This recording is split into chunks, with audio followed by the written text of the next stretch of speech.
Há dias que parece que a justiça não existe. Nós assistimos criminosos sendo soltos, fazendo pouco da justiça. Nós nos cansamos de ouvir tantas mentiras. Nós, por vezes, assistimos até condenados, parricidas, saindo às ruas em Dia das Mães, Dia dos Pais. E eu sempre me indago, por que isso acontece? Porque a justiça, por vezes, nos é negada. A minha reflexão é que isso acontece sempre para nos lembrar que ela precisa ser conquistada. Nós caímos porque nós precisamos aprender a levantar. E essas situações de denegação de justiça simplesmente nos motivam, nos devem motivar a ir adiante, a reconstruí-la, a reconquistá-la. E é isso que nós temos tentado fazer no governo federal do presidente Jair Bolsonaro. Nós temos trabalhado firmes na área da segurança pública e na área da justiça para nós melhorarmos o nosso sistema de justiça. Recentemente foi aprovado, amplamente divulgado na Câmara dos Deputados, o projeto anticrime, muitas medidas relevantes que vão melhorar o cenário da justiça e da segurança pública. Já falei publicamente, respeitosamente, que a Câmara poderia ter ido além. Claro que isso faz parte do jogo democrático. Cabe a nós buscar convencer os parlamentares do acerto de todas as medidas, mas várias medidas ali propostas são extremamente relevantes. Para ficar em duas delas, algo simples, mas quando acontece, gera aquele desprezo pela justiça, aquele desprezo pela lei, aquela sensação de abandono, aquela sensação de terra de ninguém, a proibição para saídas temporárias de condenados por crimes hediondos, com resultado morte. Se não vamos precisar mais ver parricidas, por exemplo, saindo do cumprimento de sua pena de prisão em feriados como o Dia dos Pais ou Dia das Mães. Simples, mas importante, por uma questão de justiça, por uma questão de apreço à lei. Outra medida essencialmente importante, está ali previsto que os vereditos do Tribunal do Júri vão ser executados já a partir do julgamento de primeira instância. Não é incomum hoje em dia, após um julgamento do júri, que no Brasil é responsável por julgar homicídio e feminicídio, basicamente, crimes contra a vida, não é incomum que após um julgamento condenatório pelo Tribunal do Júri, com toda aquela solenidade própria do Tribunal do Júri, alguém condenado por um feminicídio, um requinte de crueldade, sai pela porta da frente.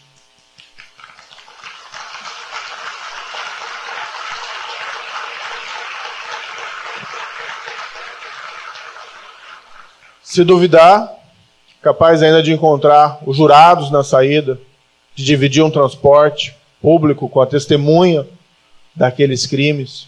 Tudo isso gerando aquela sensação de abandono, de perda, de desprezo pela justiça. Foi aprovado na Câmara, tenho grande confiança que deve ser aprovada essa medida também no Senado Federal. E a partir de então, esse tipo de situação nós não mais veremos acontecer. Após a condenação, ainda em primeira instância pelo Tribunal do Júri, o homicida ou feminicida sai preso, sai condenado, com excepcional chance de obter um recurso suspensivo, mas a justiça começa a funcionar. Precisamos também retomar, está havendo discussões importantes na Câmara e no Senado Federal, a execução em segunda instância. Existe um projeto de lei no Senado, com perspectivas de votação ainda esse ano. Existe uma PEC na Câmara que há perspectivas de votação no primeiro semestre do ano seguinte. O Supremo Tribunal Federal proferiu uma decisão recente, eliminando a possibilidade de execução em segunda instância. Nós respeitamos o Supremo Tribunal Federal, sabemos que é uma instituição fundamental para a proteção dos direitos e para a democracia, mas nós respeitosamente divergimos. E o próprio Supremo Tribunal Federal sinalizou que o Congresso poderia alterar essa regra por uma questão de justiça, também por uma questão de segurança pública.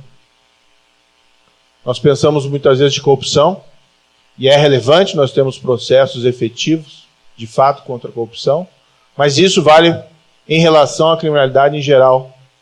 A responsabilidade do governo federal, especificamente do Ministério da Justiça e Segurança Pública, é compromisso assumido com o presidente Jair Bolsonaro, nós sermos firmes com o crime organizado, com a criminalidade violenta e com a corrupção. Temos trabalhado intensamente para isso, desde o início do ano. Temos visto excelentes resultados, com redução dos principais indicadores criminais, o mérito compartilhado com as forças de segurança pública dos estados, que estão na linha de frente de combate à criminalidade, mas um mérito que eu ouso dizer também do governo federal, que os crimes têm caído em todo o país, de maneira significativa. Nós tivemos até setembro menos 22% de assassinatos em comparação com o mesmo período do ano anterior. Significa 8.663 pessoas a menos que não foram assassinados em relação ao ano passado. Outros indicadores criminais também têm caído. Roubo à instituição financeira caiu 40% em relação ao mesmo período do ano passado. É certo que os números remanescentes ainda nos entristecem, são muito altos, apenas nos motivam a seguir adiante, mas nós estamos trabalhando, assim como as forças de segurança locais e estaduais. Mas é importante que nós tenhamos instrumentos legais aptos a levar criminosos à justiça. Seja por uma questão de entregar a justiça às vítimas, aos parentes das vítimas, aos filhos das vítimas, aos filhos dos filhos das vítimas, mas também por uma questão de segurança pública. É um criminoso solto, é um criminoso que pode praticar novos crimes. Um criminoso solto incentiva o desprezo à lei, pode motivar outras pessoas a praticarem crimes.